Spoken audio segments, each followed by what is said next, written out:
पाकिस्तान बनने के बाद मुस्लिम लीग भारत में खत्म हो जानी चाहिए थी, ऐसा तो हुआ नहीं। पाकिस्तान के निर्माण के बाद भी मुस्लिम लीग भारत में जिंदा रही और जो मुस्लिम लीग के जो नेता थे उन नेताओं को मौलाना आजाद ने पकड़ पकड़ के कांग्रेस ज्वाइन कराया और सबको जो है कांग्रेस में शामिल कर लिया। जो बच गए मुस्लिम लीग के जो लोग, विचारधारा तो वही थी, सोच तो वही थी, टू नेशन थ्योरी, हिंदू मुसलमान को अलग अलग देखना।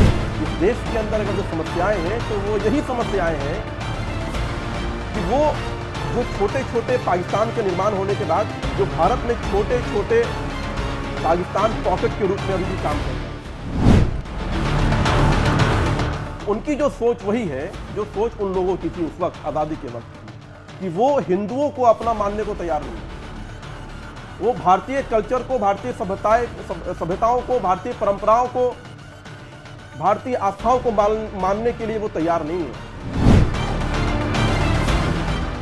जैसे कि जो पिछड़े वर्ग गैर मुस्लिम में, हिंदुइज्म में जो पिछड़े वर्ग हैं उनको रिजर्वेशन दिया गया, रिजर्वेशन के थ्रू उन्होंने बहुत ज़्यादा तरक्की की और आज जो है अलग अलग पदों पे वो आसीन हैं। लेकिन मुसलमानों की जब बात आई तो ये कह दिया गया कि इस्लाम में कोई ऐसा छुआछूत नहीं है, ऊंच नीच नहीं है, इस आधार पे कोई रिजर्वेशन की किसी ने बात नहीं उठाई। और वही मुसलमान जो पहले जब हिंदू हुआ करते थे, जो पहले कपड़े धोने का काम करते थे, जो पहले जिसने आपने बताया कि बहुत सारे जो मुस्लिम थे जो जब वो कन्वर्टेड नहीं थे, जो वो काम करते थे वो कन्वर्ट होने के बाद सिर्फ उन्होंने अपना नाम बदला लेकिन काम उन्होंने वही किया। लेकिन वहीं देखते हैं कि दूसरे धर्म में वही काम करने वाले आज जो हैं वो बहुत ज़्यादा तरक्की कर चुके हैं और आज जो कन्वर्टेड जिन्होंने सिर्फ नाम बदला है काम वही कर रहे हैं, आज भी वो वहीं के वहीं हैं। इसके पीछे क्या रीज़न हो सकता है? देखिए, जब इस देश के अंदर बंटवारा हुआ तो मुस्लिम लीग जो पार्टी थी उसने नेतृत्व किया पाकिस्तान का, जिन्ना ने, नए पाकिस्तान का निर्माण हुआ। जो मुसलमान थे जिनको जाना था वो चले गए। उसके बाद जब भारत के अंदर नेहरू की सरकार बनी और कांग्रेस की सरकार बनी तो एक मुसलमान बड़ा चेहरा था उस मंत्रिमंडल में, उस कैबिनेट में, जो पहले देश के शिक्षा मंत्री बने, मौलाना अब्दुल कलाम साहब। तो जो मुस्लिम लीग थी, पाकिस्तान बनने के बाद मुस्लिम लीग भारत में खत्म हो जानी चाहिए थी, लेकिन ऐसा तो हुआ नहीं।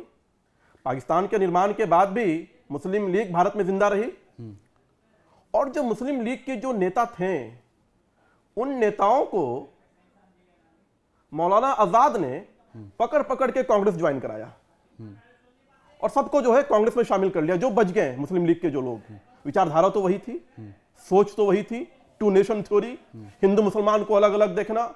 वो इस बात को एक्सेप्ट करने को राजी ही नहीं थे कि हिंदू मुसलमान दो अलग पूजा पद्धति की प्रक्रिया को करने वाले अलग लोग हैं, लेकिन सांस्कृतिक रूप से, सभ्यता के आधार पर, सिविलाइजेशन के आधार पर हम एक हैं, मिट्टी, मूल और खून के आधार पर हम एक हैं। इस बात को मानने को तैयार नहीं है। और आज भी इस देश के अंदर अगर जो समस्याएं हैं तो वो यही समस्याएं हैं कि वो जो छोटे छोटे पाकिस्तान के निर्माण होने के बाद जो भारत में छोटे छोटे पाकिस्तान पॉकेट के रूप में अभी भी काम कर रहे हैं, तो उनकी जो सोच वही है जो सोच उन लोगों की थी उस वक्त आजादी के वक्त, कि वो हिंदुओं को अपना मानने को तैयार नहीं है, वो भारतीय कल्चर को, भारतीय सभ्यताओं को, भारतीय परंपराओं को, भारतीय आस्थाओं को मानने के लिए वो तैयार नहीं है। और मैं बार बार कहता हूं कि हमने पूजा पद्धति बदली है, अपने पूर्वज नहीं बदले हैं, अपनी संस्कृति नहीं बदले हैं। यही सबसे बड़ा कारण है कॉन्फ्लिक्ट का आज का। तो तब क्या हुआ, उन्होंने कलाम साहब ने मुस्लिम लीग के लोगों को बुला दिया। बिहार में सरकार बन रही थी, पहली सरकार बन रही थी कृष्ण बाबू जी के नेतृत्व में, और कय्यूम अंसारी जो पासमानदा समाज के बहुत बड़े लीडर थे, जिन्होंने बंटवारे का विरोध किया, जिन्होंने कहा कि हिंदू मुसलमान हम साथ हैं, हम एक सभ्यता के लोग हैं, एक संस्कृति के लोग हैं, हमें साथ होना चाहिए, बंटवारा नहीं होना चाहिए। जब वहां पे सेपरेट चुनाव हो रहा था उस वक्त भी जो है वहां पे उन लोगों ने जो है मुस्लिम लीग को हराने का काम किया था, मुस्लिम लीग के नुमाइंदे को हराने का काम किया था। जब बिहार में सरकार बनी तो आया कि भाई कय्यूम अंसारी साहब को वहां के मंत्रिमंडल में जगह दी जाएगी। पसमानदा समाज को जगह दिया जाएगा। लेकिन अब्दुल कलाम जो हमारे शिक्षा मंत्री थे अब्दुल कलाम साहब, उन्होंने उसका विरोध किया और उनको नहीं बनने देना चाहते थे। लेकिन सरदार पटेल ने वहां पे जाकर के जो है कहा कि नहीं, पसमानदा समाज का, पिछड़े समाज का, मुसलमानों का उनका प्रतिनिधित्व होना चाहिए।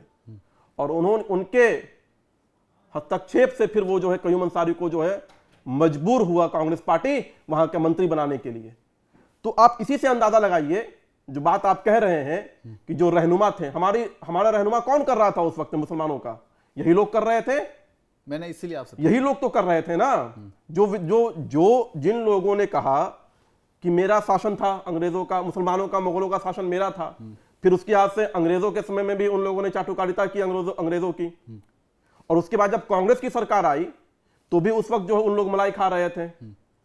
तो एक तो बात आप समझिए, जो अशराफ वर्ग है, अशराफ कहने का मेरा तात्पर्य होता है जो विदेशी मुसलमान है, उनकी सबसे बड़ी खासियत क्या है कि वो अपना जो वर्चस्व जमाने के लिए अपनी पूछ, मेरी हर जगह मेरी पूछ हो, हर सरकार में जो है मेरा इंटरफेयर हो, उसमें वो बड़े माहिर लोग हैं। चाहे वो अंग्रेजों का शासनकाल हो, वहां भी फिट हो जाते थे। चाहे वो कांग्रेस का शासनकाल आया, वहां भी वो फिट हो जाते थे और अपना अपीजमेंट करा लेते थे और कहते थे कि मुसलमानों में तो कोई जाति प्रथा है नहीं, कोई जाति व्यवस्था है नहीं, हम सब तो एक हैं। और उसके बाद जो है कभी दलित, पिछड़े, अति पिछड़े मुसलमानों की कभी जो है भलाई की बात नहीं की गई और अपना दुकान वो चलाते रहे। वही चीज कांग्रेस की सरकार में भी हुई और कांग्रेस की सरकार को भी समझ में नहीं आया। और उसके उदाहरण, बहुत सारे उदाहरण है इस देश के अंदर, चाहे वो शाहबानो केस का हो, चाहे वो ट्रिपल तलाक का हो, चाहे वक्फ बोर्ड की प्रॉपर्टी के लुटने का हो। ये सारे के सारे अगर इन सारे पाप का भागीदार कोई है तो ये इस देश के मुसलमान तंजीमें चलाने वाले मुसलमान के दलाल हैं। और कांग्रेस पार्टी का इनको सपोर्ट मिलता रहा। ये मुस्लिम तंजीम के बारे में भी हम बात करेंगे, लेकिन अभी आपने क्षेत्रीय पार्टियों की भी बात की। आप चूंकि बिहार से आते हैं, तो क्षेत्रीय पार्टी में बिहार ही एक ऐसा पहला राज्य है जहां दलित मुसलमानों को अनुसूचित जाति में दर्जा देने की पहल की गई और उस वक्त वो इस पहल को लालू यादव ने ही की थी।